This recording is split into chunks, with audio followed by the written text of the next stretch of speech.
हरियाणा के बड़े औद्योगिक हब में शामिल उद्योग विहार, जो देश की अर्थव्यवस्था को मजबूती देने वाले बड़े बिजनेस हाउस और इंडस्ट्रीज का सेंटर है। लेकिन क्या इस औद्योगिक क्षेत्र का इंफ्रास्ट्रक्चर व्यापार और उद्योग की आवश्यकताओं के अनुरूप है? क्या यहाँ की बुनियादी सुविधाएं उद्यमियों की अपेक्षाओं पर खरी उतरती हैं?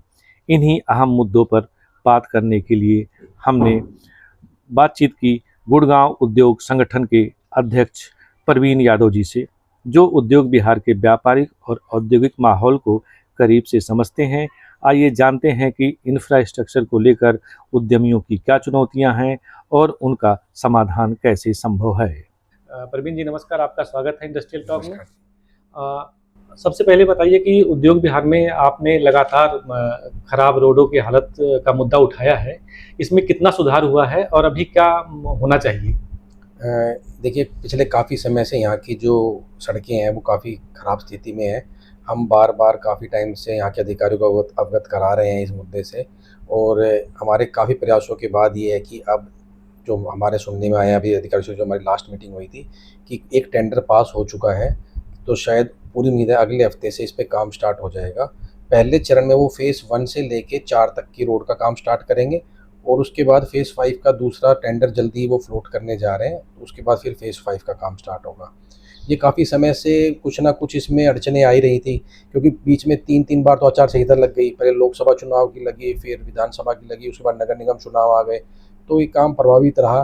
तो अब उम्मीद है कि, और हमने यही कहा है कि अब अगले 3 महीने बाद फिर मानसून आने की स्थिति हो जाएगी, और उसके बाद फिर रोड का काम जो अगर टाइम पे शुरू नहीं हुआ तो यहाँ के उद्यमियों को और यहाँ के जो श्रमिकों को काफ़ी परेशानियों का सामना करना पड़ेगा। तो इसलिए उम्मीद है अगले हफ्ते इस पे काम स्टार्ट कर दिया जाए।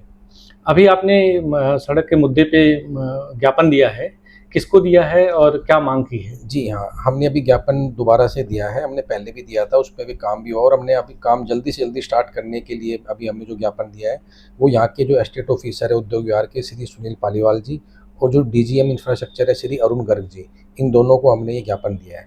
जी। अच्छा, अब सड़कों की बात हुई, उद्योग विहार में पेयजल को लेकर भी काफ़ी समस्याएं रहती हैं और पिछले कई सालों से सुनने में आता है कि गर्मी के शुरुआत के साथ ही पेयजल का संकट खड़ा हो जाता है। इसको लेकर अभी क्या स्थिति है और क्या आपने इस मुद्दे पर कुछ डिमांड रखी है अपनी? जी, जी, बिल्कुल। ये बहुत ही ज़्यादा पुरानी गंभीर स्थिति बनी हुई है यहाँ पर उद्योग विहार के अंदर। जैसे गर्मियाँ स्टार्ट होती हैं, यहाँ पर पानी की जो है कमी देखी जाती है, और लोगों को टैंकरों के ऊपर निर्भर होना पड़ता है, जो कि प्रतिदिन के हिसाब से हज़ारों रुपए का खर्चा है। एक बड़ी कंपनी में रोज़ कई बार 2-2 टैंकर्स आते हैं एक दिन के अंदर। तो अब इसके ऊपर ये हर साल समस्या आती है। पता नहीं सरकार क्यों इस पे ध्यान नहीं दे रही। इतना बड़ा औद्योगिक क्षेत्र है, इतनी यहाँ पे पानी की खपत होती है, लाखों श्रमिक यहाँ काम करते हैं। तो पानी की जो समस्या है उसका बिल्कुल निदान करना बहुत ज़रूरी है। ये हर साल वैसे तो बाकी दिनों में तो पानी लगभग ठीक-ठाक आता है, लेकिन जैसे गर्मियों के जो 2-3 महीने होते हैं, इसमें बहुत ज़्यादा हमें जो है परेशानियों का सामना करना पड़ता है।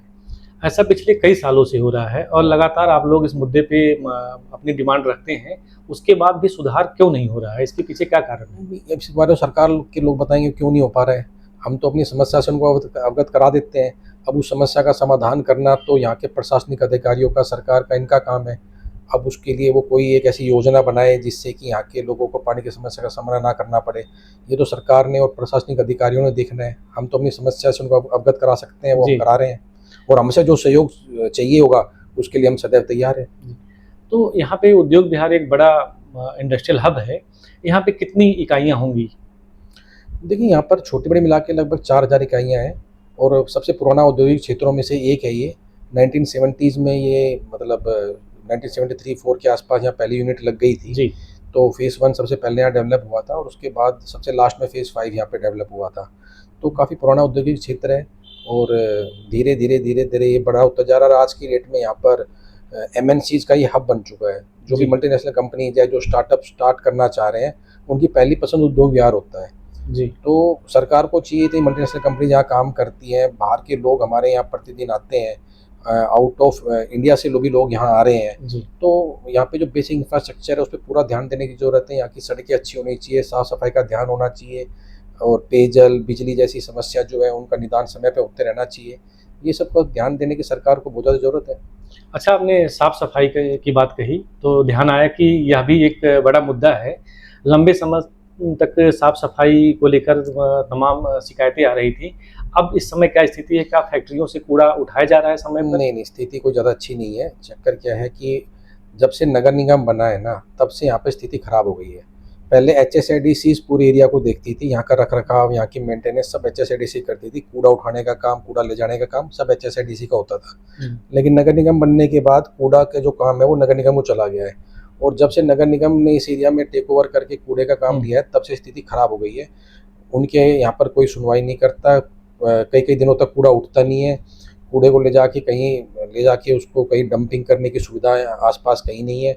तो ये सब बहुत ख़राब हो चुका है स्थिति, जो कूड़े की वजह से जाम के यहाँ आप देखेंगे अलग-अलग जगह पर कूड़े के लोगों ने ढेर से बना दिए हैं, वो 2-2 3-3 दिन तक पड़े रहते हैं, उसके बाद जाके उसको हटाया जाता है वहाँ। तो ये स्थिति अच्छी नहीं है एक उद्योग विहार जैसे क्षेत्र के लिए, जहाँ इतने एमएनसीज़ काम कर रही है, वहाँ पर इस तरह की स्थिति सही नहीं है। तो इससे औद्योगिक एरिया की छवि भी धूमिल होती है। बिल्कुल होती है जी। और आए दिन बड़ी-बड़ी कंपनियां हैं यहाँ पर, गारमेंट है, आईटी सेक्टर है, देश-विदेश से लोग आते हैं। तो फिलहाल अभी जो कूड़ा उठाने का काम है नगर निगम की ओर से किसको दिया गया है कॉन्ट्रैक्ट? नहीं, इको ग्रीन कंपनी है जैसे, अभी तक तो वही कर रही थी, अब उसको उन्होंने ब्लैक लिस्ट करा है, अब कौन दूसरा आया है, लेकिन अभी भी स्थिति वैसी की वैसी है।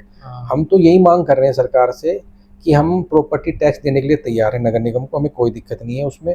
लेकिन जो काम है, जो यहाँ की मेंटेनेंस का काम है, जो कूड़ा उठाने का काम है, जो क्या स्ट्रीट लाइट्स का काम है, पानी का, रोड का, इन सब का जो काम है, वो बिल्कुल एचएसआईडीसी को हैंडओवर कर दिया जाए, वो इसको ढंग से कर सकते हैं। और इसके लिए सरकार के आपसी सहयोग की ज़रूरत है। एचएसआईडीसी, नगर निगम, जीएमडीए, इनका आपसी एक मीटिंग करके इस मुद्दे को सुलझाकर इस एरिया को साफ सफाई में बेहतर करने का हमें प्रयास करना चाहिए।